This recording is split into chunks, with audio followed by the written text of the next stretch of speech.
கீழே விழுந்துட்டானா பைரவி? கீழே விழுந்துருவ.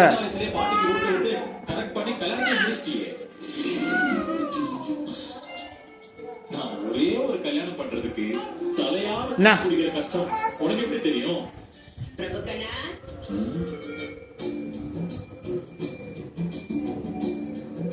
இந்தா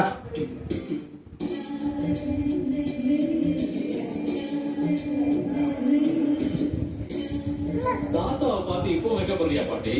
தேவையில்லாம டென்ஷன் ஆவாங்க, பிரச்சனை பண்ணுவாங்க. அப்புறம் நான் பதிலுக்கு ஏதாவது சொல்ற மாதிரி ஆயிடும். அதனால உங்க மனசுதான் கஷ்டப்படும். அதுவும் இல்லாம விசாக பைரவி கோவப்படுவாங்க. என்ன பண்ற?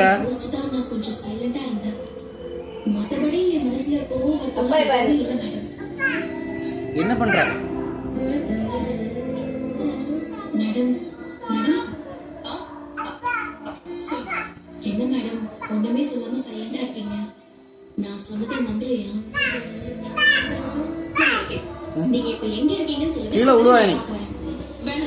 உண்மையிலேயே நீ என் மேல கோவம்